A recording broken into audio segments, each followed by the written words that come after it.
শেষে আজকে আমরা সমস্ত এলাকাবাসীকে নিয়ে আমাদের ঈদগাহ ময়দানে ঈদের জামাত পড়ার জন্য আল্লাহ তৌফিক দিয়েছেন। সকলে বলি আলহামদুলিল্লাহ।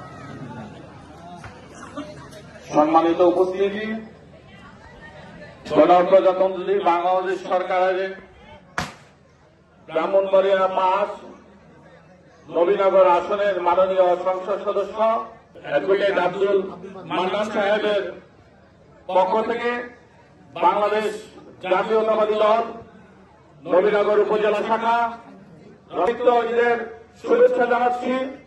আসসালামু আলাইকুম ওয়া রাহমাতুল্লাহি ওয়া বারাকাতুহু। ঈদ মোবারক। খুব গুরুত্বপূর্ণ কথা বলার জন্য আমি দাঁড়িয়েছি আপনাদের সামনে।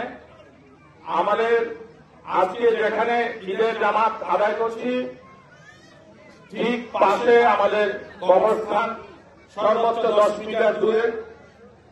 আমাদের কবরস্থানের ম্যাক্সিমাম অংশ নিচু, তো সেই জায়গাটায় মাটি ভরানোর জন্য আমি মাননীয় এমপি মহোদয়ের সাথে কথা বলেছি। বাংলাদেশের মাননীয় প্রধানমন্ত্রী জনাব তারেক রহমানের নির্দেশনা অনুযায়ী খাল খনন, পুনর্খনন ইতিমধ্যে সারা বাংলাদেশে শুরু হয়েছে।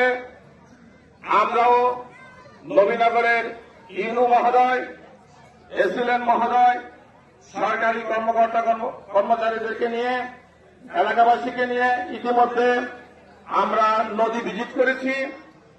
আমি আমাদের ঈদগাহ, কবরস্থান, রাস্তা, এলাকার উন্নয়নের বিভিন্ন বিষয় ইউনো মহোদয়কে অবগত করেছি।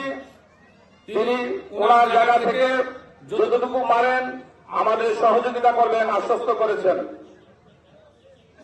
আমি গ্রামবাসীর কাছে অনুরোধ করব, সরকারি সহযোগিতা আমরা পাব, কোন সন্দেহ নেই। এমপি মহোদয় আমাদের প্রতি যথেষ্ট পজিটিভ, তিনিও আমাদের সব ধরনের সহযোগিতা করবেন আশ্বস্ত করেছেন। কিন্তু আমাদের জায়গা থেকে কিছু সহযোগিতা লাগবে। আমরা খাল খনন করলে সরকারিভাবে মাটি পাব। আমি ইউনো মহোদয় বরাবর আবেদন করেছি এলাকাবাসীর পক্ষে, তিনি হয়তো এটা মঞ্জুর করবেন। কিন্তু মাটি ফেলতে গেলে আমাদের নিজস্ব কিছু অর্থের দরকার। আমাদের নিচু জায়গাগুলোতে মাটি ফেলতে হলে লেবার দিয়ে, বেকু দিয়ে বাদ দিতে হবে, শ্রমিক লাগবে। এখানে আমাদের খুব জরুরি ভিত্তিতে কিছু টাকার দরকার হবে। আমাদের 2টা রাস্তা খুব জরুরি। মাঠের পাশ দিয়ে আমাদের ঈদগাহ কবরস্থানে আসার যে রাস্তাটা, এই রাস্তাটা ব্যতীত আমরা ঈদগাহ কবরস্থানে প্রবেশ করতে পারি না। গত কয়েক মাস আগে বৃষ্টিতে রাস্তাটা ভেঙে যাওয়ায় ঈদগাহ কবরস্থানে প্রবেশ করার জন্য অনেক কষ্ট সহ্য করতে হয়েছে। তখন ইউনো মহোদয়কে বলার পরে আমাদের বর্তমান এমপি মহোদয়, তিনি তখন এমপি ছিলেন না, তারপরে তিনি সুপারিশ করেছিলেন, আমাদেরকে কিছু টাকা বরাদ্দ দিয়েছিল। আমাদের ঈদগাহ কবরস্থান কমিটির সভাপতি নুরুল ইসলাম সাহেব ওনার টিম নিয়ে আরো টাকা নিজের পকেট থেকে খরচ করে রাস্তাটাকে সাময়িক চলাচলের ব্যবস্থা করেছেন। কিন্তু করতে যে ঈদগাহ কবরস্থান কমিটি কিছু ঋণগ্রস্ত হয়ে আছে। তো এই রাস্তাটা যেন ভালোভাবে হয়, এটা আমি ইউনোমাদেরকে দেখিয়েছি। বিকল্প রাস্তা হিসাবে আমাদের গ্রামের 1/3 মানুষ এই রাস্তাটার বিপরীত পাশে অবস্থান করে। তার জন্য আরেকটি রাস্তা আমাদের খুব গুরুত্বপূর্ণ, সেটা মধ্যপাড়া মুর্শিদ মেম্বারের বাড়ি থেকে ঈদগাহ পর্যন্ত। আমাদের সরকারি জায়গা ওইদিকে আছে, কিন্তু এদিকে ঈদগাহে আসতে গেলে কিছু ব্যক্তি মালিকানা জায়গা আছে। এখানে মালিকগণ উপস্থিত আছেন।